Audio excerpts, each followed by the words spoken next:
भरतीजी महाराजांच्या पुण्यतिथीच्या निमित्ताने हरिहरजी महाराज यांच्या आणि मोरेश्वराच्याही आणि गंगा भारतीजीच्याही चरणी नतमस्तक व्हावं म्हणून सांगितलं आणि त्या सांगितल्याप्रमाणे मी पण आलो. आपले तुळशीरामजी बाबा हे आमच्या मागं असं सुटून लागलं की यावंच लागलं. 100 फोन झाले होते त्यांचे 1-1.5 घंटे. म्हणलं आलो तर आलो. त्यांना बराच आहे ना गाड्या वळा द्या कपळा द्या तिकडे.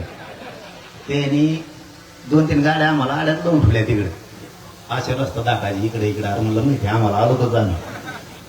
मी समाजाच्या लेकरासाठी हमेशा लढत राहणार, झटत पण राहणार, मी मागं हटणार नाही. हे सांगण्याचा उद्देश माझा काय माहिती का, माझ्याकडून काही वेळेस सप्ताहासाठी किंवा एखाद्याच्या लग्नासाठी येणं होत नाही. माझा मायबाप समाज नाराज होत जाऊ नका, कारण त्या सतत उपोषण केल्यामुळं अचानक पोटात आग होती.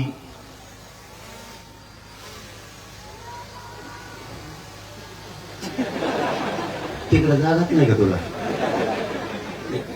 टकुऱ्यावर आणून धुले वाहिनी किंवा आता बंद बंद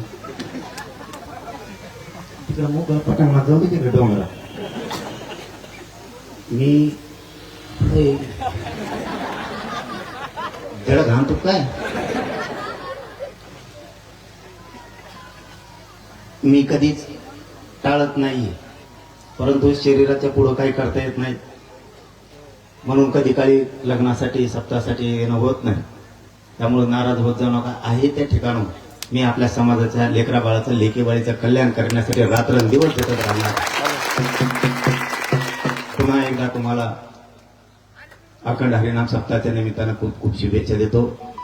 थांबतो. सगळ्यांना रामकृष्ण हरी.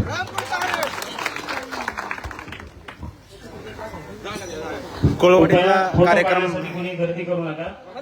कोळवाडीतला कार्यक्रम आटोपलाय आणि आता आपण पाहिजे तसे फोटो काढू शकतो. फक्त त्यांना बेजार करू नका.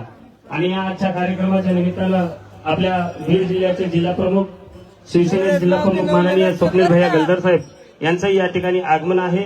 त्यांचंही या ठिकाणी स्वागत आहे.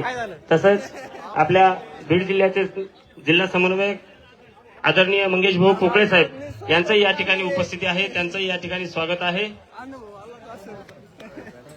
सांभाळून घेतात.